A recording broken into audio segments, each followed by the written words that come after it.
Hello friend. दोस्तों, maintenance का case यूं तो साधारण प्रकरण है और जल्दी से समाप्त भी हो जाता है, लेकिन इस केस में कुछ ऐसी भी स्थितियां हैं जब अनेक जटिलताएं उत्पन्न हो जाती हैं और यहां तक व्यक्ति को जेल भी जाना पड़ सकता है। पत्नी, बच्चे और माता पिता के भरण पोषण नहीं करने पर आश्रित संबंधित मजिस्ट्रेट को एक आवेदन देकर भरण पोषण प्राप्त कर सकते हैं।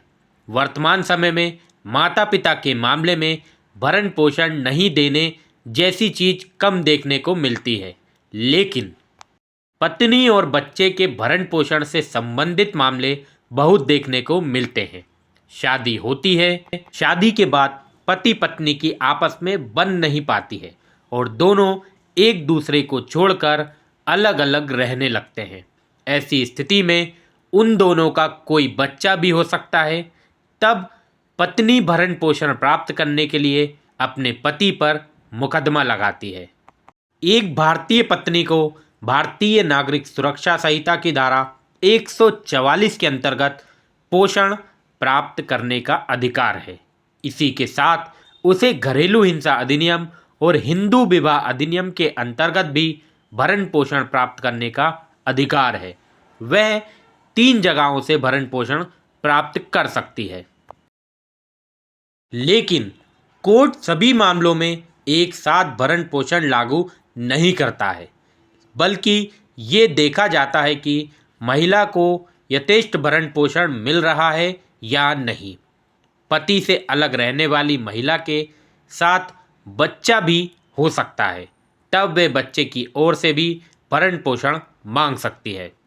सामान्य रूप से देखने में ये आता है कि एक कम आय वाले व्यक्ति पर कोर्ट 7 से 8 हज़ार रुपये प्रति महीना तक का भरण पोषण देने का आदेश देती है। इस राशि में पत्नी और बच्चे दोनों का भरण पोषण होता है। महिला जिस दिन से भरण पोषण की मांग करती है और अपना आवेदन संबंधित मजिस्ट्रेट को देती है, उस दिन से भरण पोषण प्रारंभ हो जाता है।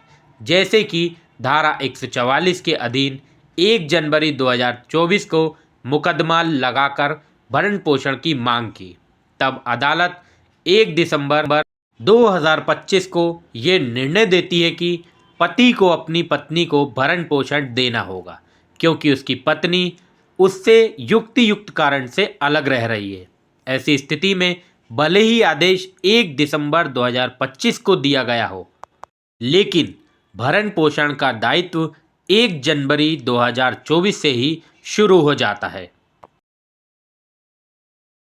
भरण पोषण में अगर जेल की बात करें, तो जब कोर्ट भरण पोषण देने का आदेश पति को देती है, तब पति की ओर से भरण पोषण की राशि जमा करने में आनाकानी की जाती है और ठीक तरह से भरण पोषण नहीं दिया जाता है। अगर अदालत ने ऐसा आदेश दे दिया है, तब भरण पोषण का मीटर जो है रोज़ चलने लगता है। अब किसी भी सूरत में पति ऐसे भरण पोषण से बच नहीं सकता। उसके पास केवल उच्च कोर्ट में जाकर पुनरीक्षण लगाने के अलावा दूसरा कोई रास्ता नहीं होता है। अगर वह उच्च कोर्ट पुनरीक्षण को स्वीकार कर भरण पोषण के आदेश को निरस्त कर देता है, तब तो बात ठीक है, लेकिन ऐसा नहीं किया जाता है तो भरण पोषण देना ही होता है। ऐसा भरण पोषण का आदेश अंतरिम भरण पोषण होता है, जो मुकदमे की शुरुआत में ही दे दिया जाता है। एक बात और ध्यान रखना चाहिए कि भरण पोषण की राशि पुरुष और महिला के स्टेटस को ध्यान में रखकर तय की जाती है। अगर कोई अमीर पुरुष है, तब उसे अपनी पत्नी को अधिक भरण पोषण देना होता है। भरण पोषण के मुकदमे के समय पक्षकारों को अपने अपने शपथ पत्र प्रस्तुत करने होते हैं और ये बताना होता है कि वह कितना कमाते हैं और कितनी संपत्ति के मालिक हैं। इसके आधार पर ही कोर्ट भरण पोषण की राशि का निर्धारण करता है। जब कोर्ट आदेश कर देता है, तब पति चूक करता है, जबकि ऐसी चूक नहीं की जानी चाहिए, क्योंकि चूक करने से कोई हल नहीं है। उल्टा भरण पोषण की राशि और बढ़ती चली जाती है। इसलिए बेहतर ये होता है कि भरण पोषण की राशि आदेश होते ही हाथों हाथ प्रदान कर दी जाए। जब पति ऐसे भरण पोषण के आदेश के बाद भी पत्नी को भरण पोषण नहीं देता है, तब पत्नी भरण पोषण की वसूली के लिए एक मुकदमा लगा देती है। जब कोर्ट पहले एक नोटिस के माध्यम से पति को सूचित करता है कि वह भरण पोषण जमा करे। अगर पति ऐसे नोटिस पर भी भरण पोषण नहीं देता है, तब कोर्ट वसूली वारंट निकाल देती है। ऐसे वारंट के निकलने के बाद पुलिस पति को गिरफ्तार करके अदालत में पेश करती है। अदालत उस समय भी उसके भरण पोषण की राशि देने का कहती है। अगर पति के पास देने के लिए रुपए नहीं होते हैं, तब अदालत उसे जेल भेज सकती है। ऐसी स्थिति में हर 1 महीने के भरण पोषण के लिए 1 महीने की जेल हो सकती है। हाल ही में भारत के उच्चतम न्यायालय के समक्ष आए कुछ मामलों में उच्चतम न्यायालय ने ये स्पष्ट किया कि हर 1 महीने के भरण पोषण के लिए 1 महीने की जेल है। ऐसी जेल को काटने के बाद भी भरण पोषण की राशि समाप्त नहीं होती है। भरण पोषण देने का दायित्व वही का वही रहता है। भले ही व्यक्ति जीवन भर जेल काटता रहे, फिर भी उसे भरण पोषण की राशि को देना ही होगा। सुप्रीम कोर्ट ने अपने निर्णय में ये कहा कि जेल भेजने का उद्देश्य भरण पोषण की राशि दिलवाना है। उसका उद्देश्य ये नहीं है कि भरण पोषण नहीं देने वाले या उसके बदले जेल से उसका प्रतिकार कर दिया जाए। जैसे ही व्यक्ति भरण पोषण की राशि अदा कर देता है और कोई भी राशि बकाया नहीं रहती है, तब अदालत ऐसे व्यक्ति को रिहा करने के आदेश दे देती है। ऑक्शन लगाकर मेंटेनेंस दिया जाने की अगर हम बात करें, तो अदालत भरण पोषण के मामले में आजकल अधिक उन्नत हो गई है। जैसे ही भरण पोषण के मुकदमे के समय अदालत दोनों पक्षों में शपथ पत्र के माध्यम से उनकी संपत्ति का और उनके उत्तराधिकारियों का उल्लेख लेती है।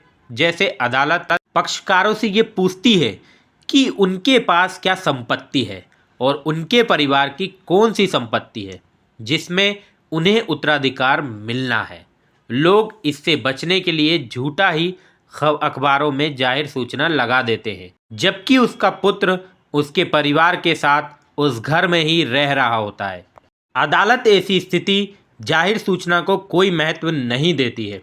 दूसरी बात यह है कि यदि ज़मीन या मकान का स्वामित्व पिता के नाम पर है, तब किसी भी सूरत में उस संपत्ति में उत्तराधिकार पिता के जीवित रहते हुए प्राप्त नहीं किया जा सकता। देने का दायित्व है, तब कोर्ट उस व्यक्ति की संपत्ति की नीलामी लगाकर महिला को भरण पोषण दिलवा सकती है, क्योंकि ऐसे भरण पोषण की वसूली उधार रकम की वसूली की तरह होती है। जब व्यक्ति उधार नहीं चुकाता है, तब उसकी संपत्ति को बेचकर उसकी नीलामी लगाकर उधार देने वाले को रुपए दिलवाए जा सकते हैं। ऐसा ही भरण पोषण के मामले में भी किया जा सकता है। कोर्ट किसी व्यक्ति को मिलने वाली तनख्वाह से सीधे भरण पोषण की कटौती के आदेश भी दे सकती है। वह ये नियोक्ता पर भी दायित्व डाल सकता है कि वह अपने कर्मचारी को जो तनख्वाह दे रहा है, उसमें से भरण पोषण की राशि पहले ही काट ली जाए।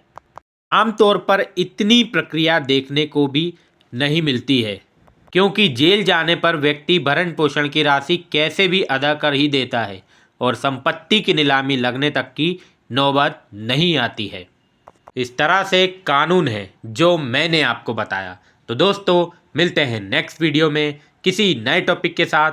तब तक के लिए जय हिंद, जय भारत।